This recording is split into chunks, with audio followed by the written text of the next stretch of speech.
Hello everyone, last lecture में हमने Lewis dot structure start किया था। लुईस डॉट स्ट्रक्चर के फॉर्मेशन कैसे होते हैं, उसके स्टेप्स क्या होते हैं। आई होप वो सब आपको क्लियर होगा। अगर लुईस डॉट स्ट्रक्चर आते हैं तो अब आपको फॉर्मल चार्ज क्लियर होगा। अगर लुईस डॉट स्ट्रक्चर बनाने नहीं आते हैं देन आपको ये टॉपिक क्लियर नहीं होगा। तो अगर आपने वो वीडियो नहीं देखी है तो पहले आप वो वीडियो देखो, देन आप फॉर्मल चार्ज कैसे कैलकुलेट करते हैं वो हम देखेंगे। तो हम फॉर्मल चार्ज की बात करें, फॉर्मल चार्ज क्या होता है। लास्ट वीडियो में मैंने आपको NO2 माइनस का स्ट्रक्चर ड्रॉ करवाया था, लुईस डॉट स्ट्रक्चर। उसमें हमने जो नेगेटिव चार्ज का वो हमने कैसे ड्रॉ फॉर्म इस तरीके से शो कर दिया था, है ना। अब ये नेगेटिव चार्ज किस एटम पर है वो हम कैलकुलेट करेंगे फॉर्मल चार्ज की हेल्प से। तो फॉर्मल चार्ज किस एटम्स पे कितना चार्ज आएगा वो हमें कौन बताएगा, वो हमें बताएगा फॉर्मल चार्ज। अब किस एटम पे कितना चार्ज होता है वो हम कैसे कैलकुलेट करते हैं, उसके लिए आपको मैं एक फॉर्मूला बताती हूँ। फॉर्मल चार्ज कैसे कैलकुलेट करते हैं।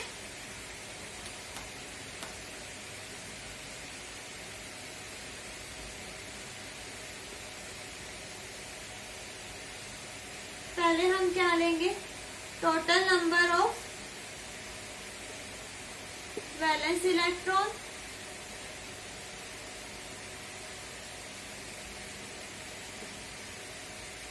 Minus total number of lone pair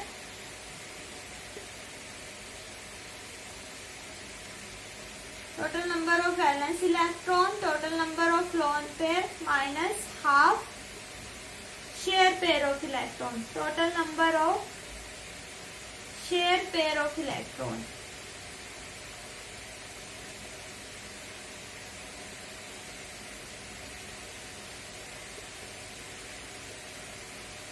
क्या total number of valence electron कितने हैं, 20 से हमने डिनोट कर लिया, माइनस लोन पेयर कितने हैं, माइनस हाफ कितने शेयर पेयर ऑफ इलेक्ट्रॉन है।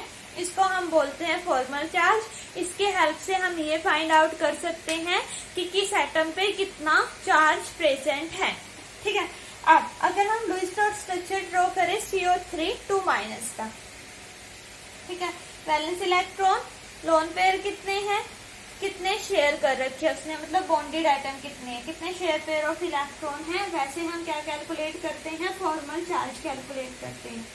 अब अगर हम स्ट्रक्चर ड्रॉ करें CO3 2 माइनस का, इस स्ट्रक्चर बनाना पड़ेगा। इसके लिए पहले हमें तो सबसे पहले हमें क्या कैलकुलेट करने पड़ेंगे, total number of valence electron. Carbon के वैलेंस इलेक्ट्रॉन 4 होते हैं, एक ऑक्सीजन के 6 है, 3 के कितने हो गए 18 और नेगेटिव चार्ज है तो +2 24। ठीक है, 24 हो गए। सेंटर में हमने कार्बन यूज की, ऑक्सीजन, ठीक है। इन दोनों के बीच में, तीनों के बीच में हमने एक एक बॉन्ड बना लिया।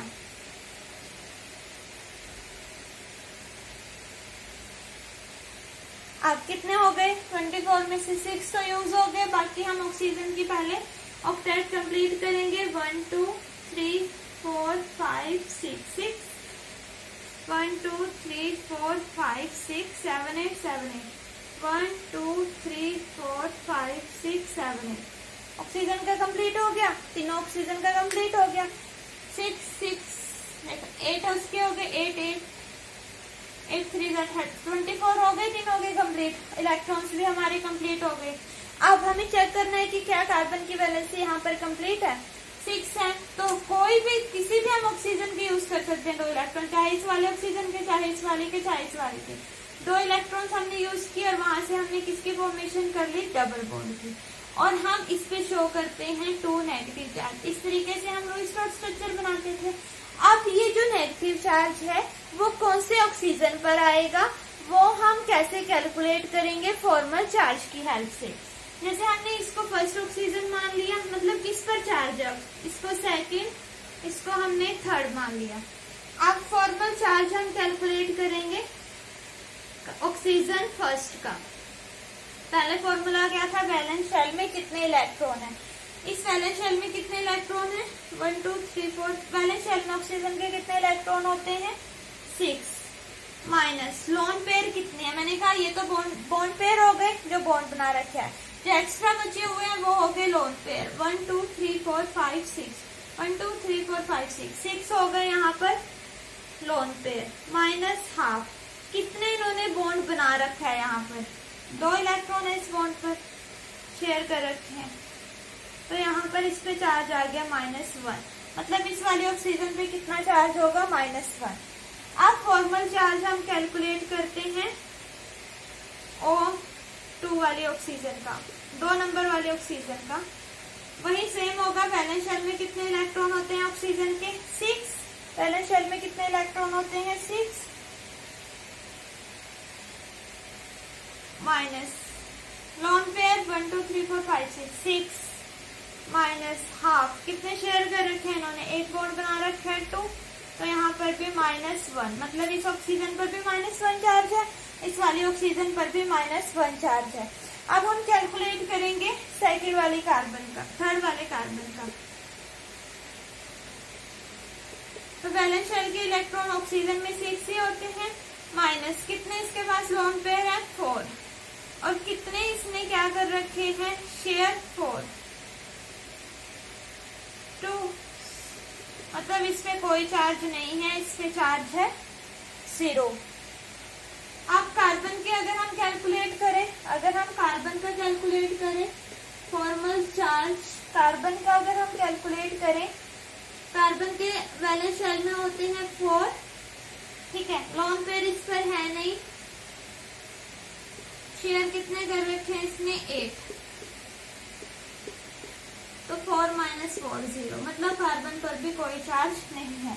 तो किस पे चार्ज है, ऑक्सीजन पर चार्ज है, एक तो ऑक्सीजन पे, तो -2 इनका कंप्लीट हो गया, -1 इस वाले ऑक्सीजन पे चार्ज है, और -1 नंबर 2 वाले ऑक्सीजन पे चार्ज है। तो ऐसे हम क्या कैलकुलेट करते हैं, फॉर्मल चार्ज कैलकुलेट करते हैं, ठीक है। इस तरीके से हम क्या कैलकुलेट करेंगे फॉर्मल। अब आपको जो स्ट्रक्चर ड्रॉ करना है फॉर्मल चार्ज किस एटम पे कितने हैं, वो आप किसका करोगे, ये तो आपको वो आप किसका करोगे NH2-